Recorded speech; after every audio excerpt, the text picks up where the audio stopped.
আপনি যদি পিওর কোনো কিছু খেতে চান তাহলে আপনাকে অবশ্যই গাছ লাগিয়ে তারপরে খেতে হবে, কারণ বর্তমান বাজারে পিওর কিছুই পাবেন না, সব জায়গায় ফরমালিন দিয়ে ভরা। তো পেঁপেটা কিন্তু অলরেডি পেকে গেছে আর এটা কিন্তু খাওয়ার উপযোগী হয়ে গেছে, তো সে কারণে আমি এখন পেঁপেটাকে ছিঁড়ে ফেলবো। তো এটা আমার গাছের প্রথম পাকা পেঁপে আমি ছিঁড়ছি, আশা করছি খেতে ভালো লাগবে। তো আপনারা পুরো ভিডিওটা দেখবেন। বন্ধুরা, আমরা চাইলে কিন্তু সবাই আমাদের বাড়ির আশেপাশে ফাঁকা জায়গাগুলিতে বিভিন্ন সবজির চাষ করতে পারি। আমি কিন্তু এখানে আমার যে বাসার পাশে ফাঁকা জায়গাটা ছিল সেখানে আমি বিভিন্ন ধরনের সবজি চাষ করার চেষ্টা করেছি। তার মধ্যে সবচেয়ে বেশি গুরুত্ব দিয়েছি আমি পেঁপের উপরে।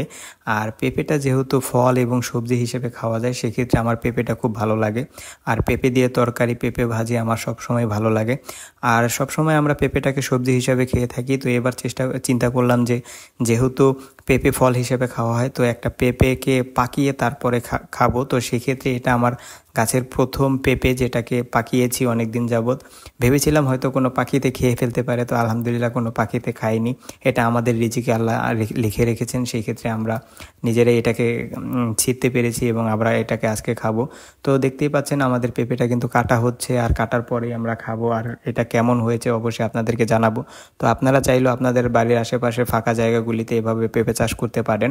তো আমাদের পেঁপে কাটা শেষ, এখন আমি পেঁপে খাবো। আর পেঁপেটা মুখে দিয়ে দেখলাম যে এত মিষ্টি, এত মিষ্টি, আর কি বলবো, একদম পিওর অরিজিনাল ফরমালিন মুক্ত পেঁপে, খেতে সত্যিই অসাধারণ।